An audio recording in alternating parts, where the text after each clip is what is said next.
안녕하세요. 지난번에 비디오 올린 지 한 근 한 달 만에 이제 다시 비디오를 올리게 되는 것 같은데요.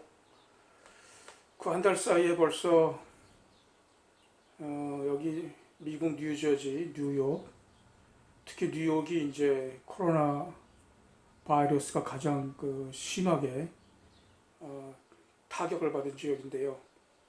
어쨌든 뉴욕, 뉴저지를 포함해서 오늘 아침에 나온 그 통계를 보니까 미국 전체 감염자가 40만에 사망자가 지금 12,000으로 통계가 잡혀 있습니다. 그래서 제가 한 달 전쯤에 코로나 바이러스에 대한 동영상을 올렸을 때 한 1,000명 정도 감염자가 있었지 않았나 싶은데요. 그 한 달 사이에 결국 한 몇 배입니까? 400배로 늘어난 거죠. 예, 정말 엄청난 속도로 이 바이러스가 미국에서 퍼졌습니다. 현재 지금 뭐 미국 상황은 그 간호사들이나 닥터들을 위한 보호 마스크나 이런 것들이 여전히 좀 부족한 상황인 것 같고요. 점점 좋아지고 있기는 하지만 여전히 부족해서 현장에서 어려움을 많이 얘기하고 있는 그런 실정이고요.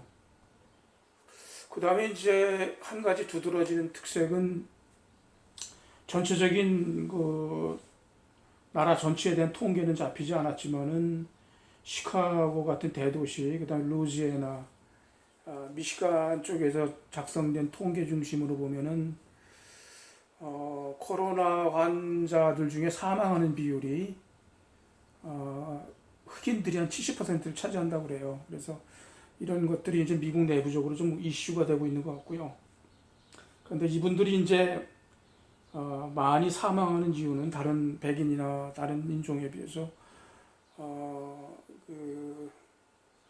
당뇨죠. 그러니까 당뇨 같은 증세가 이미 있다든지 그런 바이러스에 약할 수밖에 없는 그런 상황이고요. 또 그분들이 그런 상황이 있다는 거는 어떤 사회 경제적인 조건들이 다른 인종 그룹에 비해서 뭐 주거 환경도 들어갈 수 있겠죠. 이런 것들이 열악한 상태에 있기 때문에 그런 것이 아니냐라는 이제 그런 것들이 미국에도 지금 이슈가 되고 있습니다. 어쨌거나 오늘은 제가 코로나 바이러스 이후에 과연 국제 정세가 어떻게 좀 변화가 되겠느냐. 아무래도 영향을 줄 수밖에 없다고 생각되지 않으십니까? 지금 뭐 사람이 한두 사람 죽는 게 아니고, 미국은 뭐 이제 뭐 이게 현재 12,000명인데, 지난번에 백악관에서 인용한 그 모델링 통계에 의하면은 뭐 잘하면 20만이 될 수도 있고, 뭐 40만까지도 갈 수 있다. 이런 얘기가 나오고 있거든요. 그래서 지난주 같은 경우에 트럼프 대통령 본인도 그런 말을 했지만, 서전 제너럴 그 사람도 그런 얘기를 했어요. 이번 주하고 다음 주가 진주만 폭격이나 그 다음에 9/11과 같은 상황이 될 것이다. 이런 얘기를 했습니다. 그래서 저는 마음에 조금 불길하다고 할까요? 우려가 되는 부분이 왜 진주만 같은 그런 것들이 하나의 비유의 표현이죠. 그렇게 등장하고 있느냐. 그런 표현을 사용하는 미국의 대통령이나 정책 결정자들이나 또 일반 시민들도 마찬가지겠죠. 마음속에 어떤 심리가 있겠는가. 이런 생각을 좀 해봐야 되지 않겠나.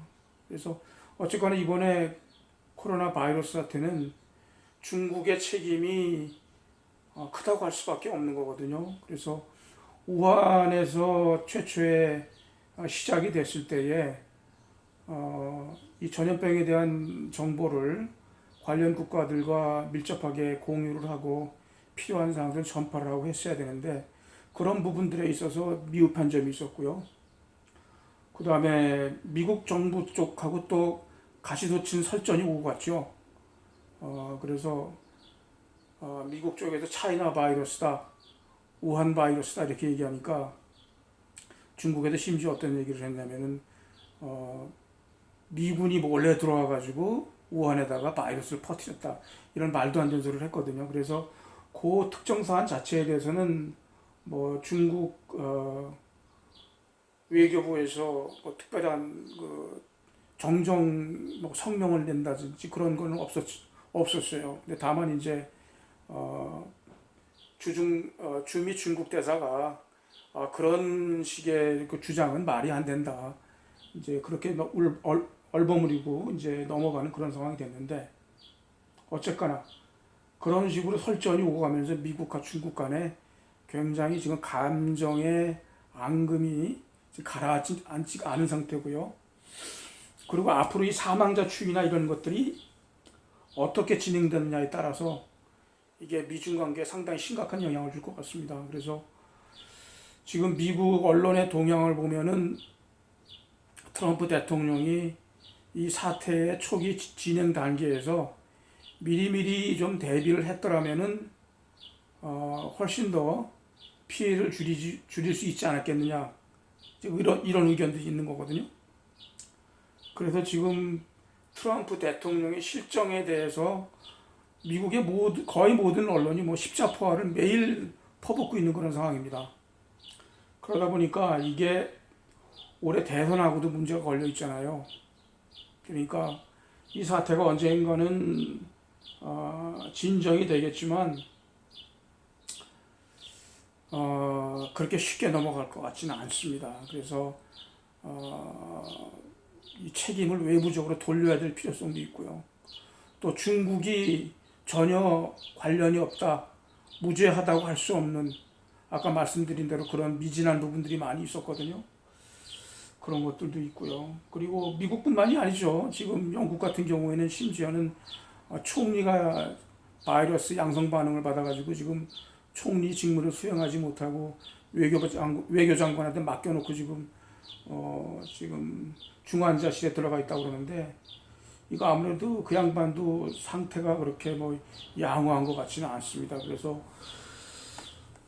그분이 무사히 다 회복해서 나온다면야 중국하고 영국 관계에도 별일은 없겠지만 그렇지 않을 경우에는 미국, 영국뿐만이 아니라 이번에 피해를 많이 본 이탈리아, 스페인, 독일 이런 쪽에서 중국에 대한 여론이 급격하게 나빠질 수밖에 없는 그런 부분이 있고요. 그래서 이런 것들이 결국은 중국과 그 외에 이제 미국을 중심으로 한 서방권이라고 할 수 있겠죠. 이런 나라들과 관계가 굉장히 나빠질 수가 있다. 이런 우려를 하지 않을 수가 없습니다. 그 다음에 한국도 결국은 마찬가지입니다. 이게 지금 중국 사람들이 하는 행태를 보면은 분명히 자기들이 도의적 내지는 실질적 책임을 져야 될 부분들이 많이 있는 것이 사실이거든요. 근데 그런 거는 도외시하고 지금 세계 각처에서 뭐 몇천 명이 죽어나가든 몇만 명이 죽어나가든 실제로 그런 건지 아니면 거짓말로 그런 건지 모르겠지만 자기들이 이제 환자가 이제 안 나온다 이거예요. 그래서 무슨 뭐 락다운을 해제하네 또 조용히 놓기로 하면 좋은데 아주 시끄럽게 요란하게 뭐 자기들이 무슨 엄청난 성과를 이루는 것 마냥 불난 집에 자기들이 불 내놓고선 이제 불이 옮겨 붙은 집에 뭐 불 구경하는 식으로 이런 모양새를 내고 있거든요. 지극히 현명하지 못한 그런 모습을 보이고 있습니다. 그래서 중국 외교부에도 미국을 위시한 다른 나라들과의 외교 관계 이런 것들이 원만하게 돌아가야 한다는 신중론자들이 왜 없겠어요. 다 분명히 있을 텐데 이 그렇게 돌아가는 상황을 보면은 국내 정치적으로 중국도 지금 상당히 불안한 상태에 있는 것 같아요.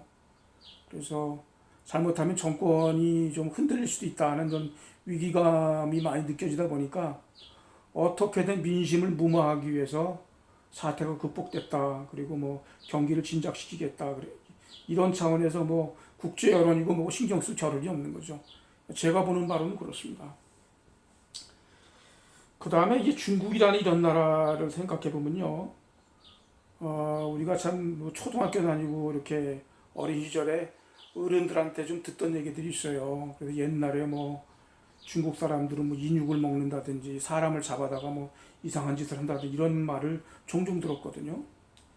근데 지금 중국에서는 이 저 우한 바이러스의 지금 진원지에 대해서도 그 세균전 연구소에서 뭐 잘못해가지고 유출이 됐다 이런 얘기도 있고, 그다음에 이제 유력한 거는 이제 우한에 있는 그 야생 동물 시장이죠. 그래서 거기서 이제 박쥐가 원래 이제 그 바이러스의 1차 숙주였고, 그 중간 숙주로 이제 그 천갑산이라고 그러죠.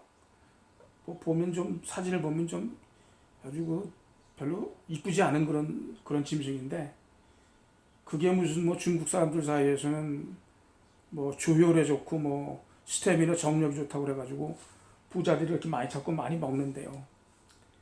그래가지고 우한 그 야생동물 시장에서 걔네들을 천갑산을 그 위생 상태가 뭐 뻔하지 않겠어요. 그런 상태에서 보관을 하고 얘네들을 이제 판매하기 위해서 잡구이하는 과정에서 사람한테 이제 스필오버가 된 거죠. 그렇게 돼서 이제 퍼졌다라는 두 가지 설이 지금 왔다 갔다 하고 있는데요.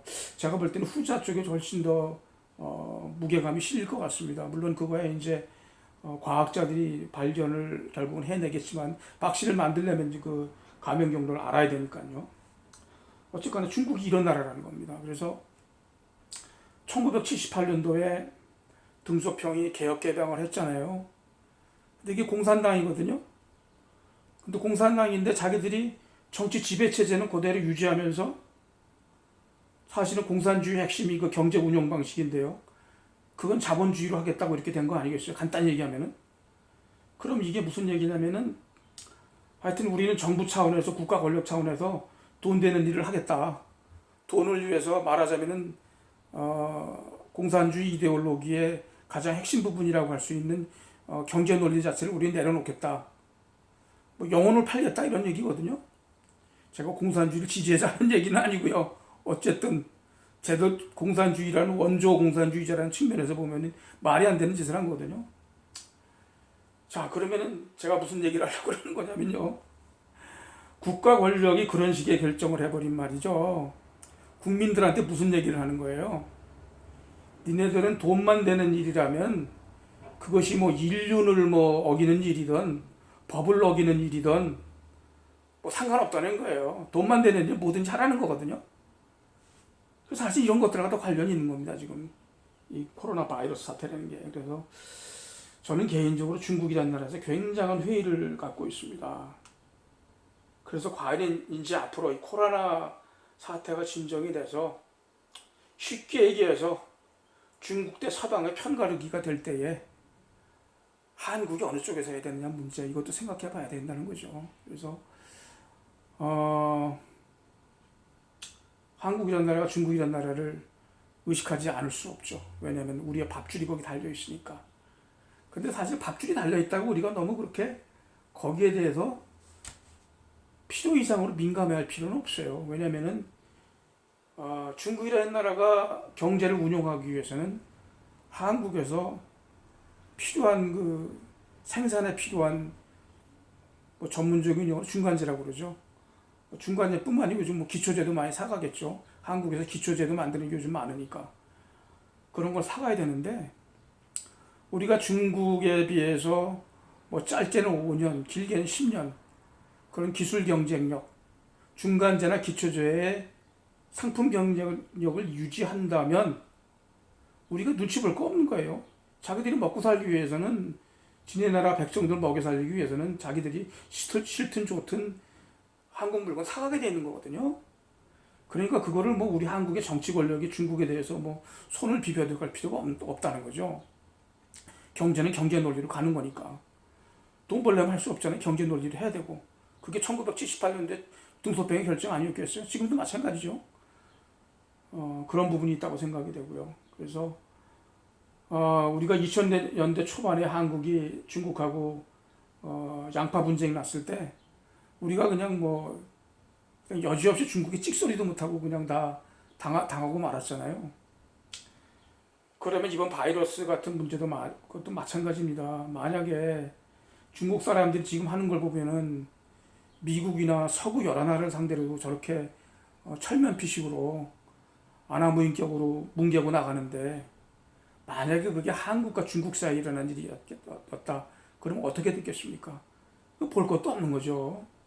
그러니까 결론은 나와 있는 겁니다. 우리가 중국하고 비즈니스는 하되 우리의 정치적 군사적 그 유대 관계는 미국을 비롯한 서방 국가들하고 밀접하게 나눠 갖고 있어야 되는 거고요. 그런 측면에서 보면은 지금 한국의 뭐 대미 정책이 어쨌든 그게 흔들리기 시작하면은 한국의 좌파 정권이든 우파 정권이든 한국이 너무 어려운 상황이 되는 거니까 큰 틀에서 그렇게 많이 망가진 건 없다고 생각을 합니다. 제 개인적으로 볼 때. 근데 제일 큰 문제가 이제 일본과의 문제죠. 일본과의 관계를 저렇게 나쁜 쪽으로만 끌고 가가지고는 상당히 곤란하지 않느냐. 언제까지 그렇게 할 거냐. 좀 생각해봐야 될 문제라고 생각을 합니다. 그리고 지금 결국은 미국과 중국과의 관계, 또 미국을 위시로 하는 영국, 독일, 프랑스, 스페인, 이태리, 서방 국가 전체의 관계, 그리고 결국 글로벌라이제이션, 1970년대 이후로 지금까지 쭉 이어져 온 세계화 이 추세, 이게 과연 지금과 같은 모멘텀으로 계속해서 그렇게 유지될 수 있겠느냐. 그렇지 않을 가능성이 많겠죠. 아마 지금이 굉장히 연결된 그 연결의 관계를 한 지수화해서 100 정도로 본다 그러면은 앞으로는 그것이 100을 넘어갈 수는 없겠죠. 당연히 또 약한 쪽으로 가게 되지 않겠나. 80이 될지 70이 될지, 세계화의 기본적인 틀 자체, 다자간 무역 체제, 이런 것 자체가 붕괴하지는 않겠지만 상당히 각자의 길로 가겠다 하는 그런 움직임이 많이 나타나게 될 것 같습니다. 그래서 한국이 어떻게 줄서기를 하느냐 문제가 계속해서 중요한 문제가 될 것 같습니다. 그래서 지금 중국에서 공장이 안 돌아가니까 지금 미국에 있는 미국 자동차 회사 포드도 섰고 GM도 섰고 한국 현대자동차 생산하는 데 섰죠. 그 다음에 한국에 있는 한국 자동차 회사 한국에 있는 공장도 지금 역시 비슷한 타격을 입고 있는 상황이고요. 그리고 지금 아까 초두에 말씀드렸습니다만은 그 의료 장비, 또 마스크 이런 간단한 것들까지도 여기서 부족한 사태가 된 거는 미국에서 생산을 안 하고 다 중국에서 사온단 말이에요. 그러니까 이런 것들이 이제 앞으로 이슈가 되는 거죠. 그래서 과연 이걸 이대로 놔둘 것이냐는 문제가 당연히 대두될 것이고, 그 문제에 대한 어떤 대안이 성립돼야 될 겁니다. 그 결론은 뻔하죠. 미국 국내적으로 소화할 수 있는 부분이 없겠느냐.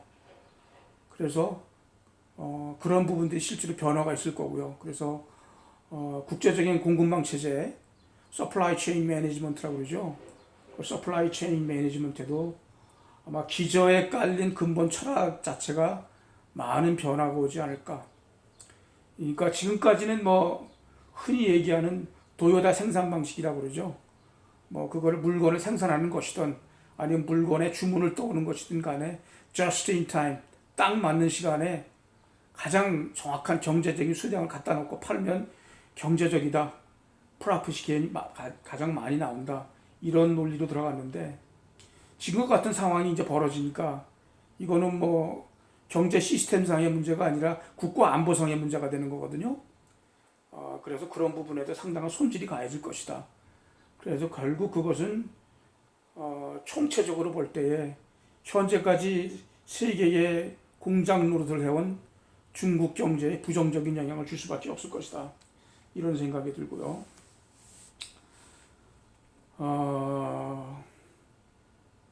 한국에 관련된 생각을 좀 더 하자면은